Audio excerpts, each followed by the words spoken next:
What's going on, YouTubers, gamers and hobbyists? Welcome to this video response to IDICBeer 40k's 7,000 subscriber giveaway contest, which the second part was for the mystery prize.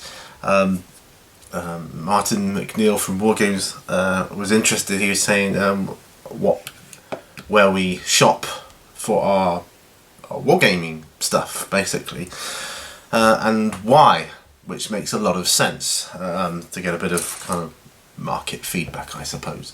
And I have to say, I have 3 answers, and you'll see why.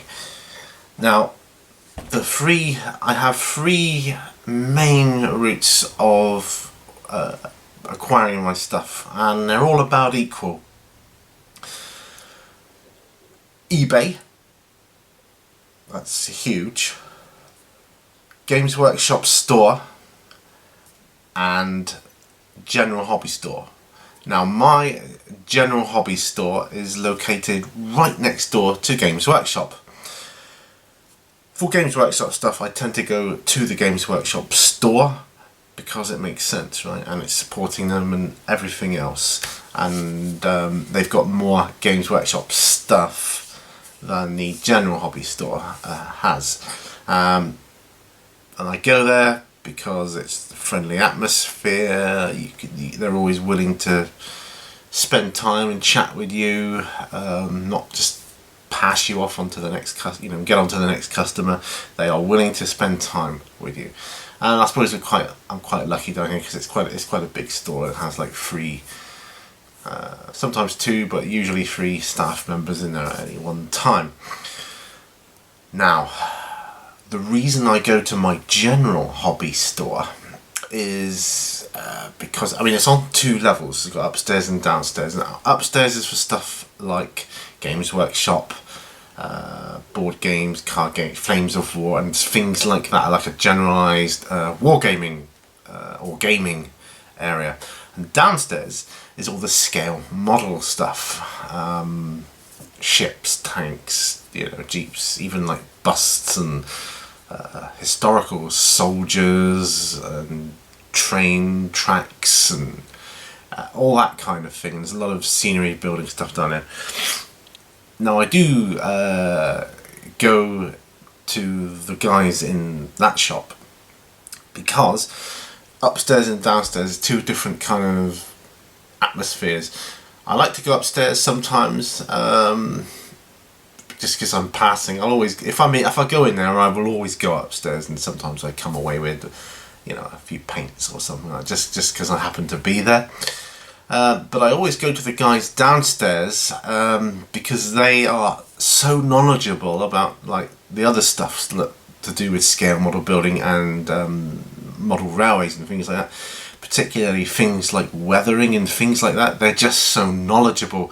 And those are the guys I go to for any questions like that, or products that I know that those guys use, and I'll say, well, what do you guys use that for then? And they'll say, well, that's for such and such and such and such.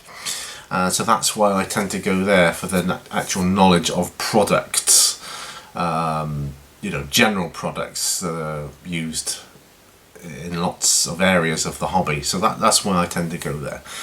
And I go to eBay when I'm just too poorly to be able to physically get out myself and go to a shop. So that's the 3 reasons why I do that.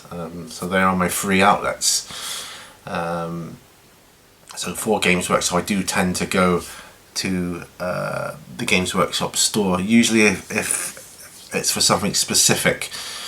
I have bought stuff from the other store, Games Workshop stuff, but that's been like impulse buys, little box.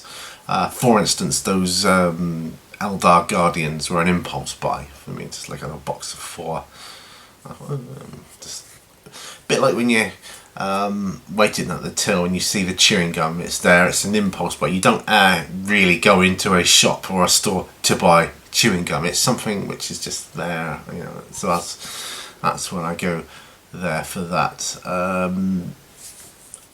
And D&D stuff, they sell a lot of D&D stuff there as well, and role-playing stuff, so that's kind of interesting. but mostly I go to the shop, the store, to pick the brains of the staff that are into the scale model builds, because I've done a couple of scale models over the years, and I wanted, I don't know if you can remember back along when I did that zombie diorama, and I was looking for models to get for that, to put that together, and they were very helpful with that, you know, and they just were able to offer loads of advice about how to create certain effects and things like that. And like I say, scale model builders and model railway people are the top guys as far as I'm concerned in terms of weathering and making it really look realistic. I mean, I can weather stuff, like my Razorback here, you know, I can do a little bit of weathering, but it's nothing compared to the sort of stuff that they go. And they're the ones that put me onto pigments and things like that. So I'm just starting to get into that field now, and just to try and get up my game a little bit in that respect. So that's why I go there, to pick the brains of the guys and reap the good stuff of their knowledge. So I hope that helps, and I hope this is okay for a video entry.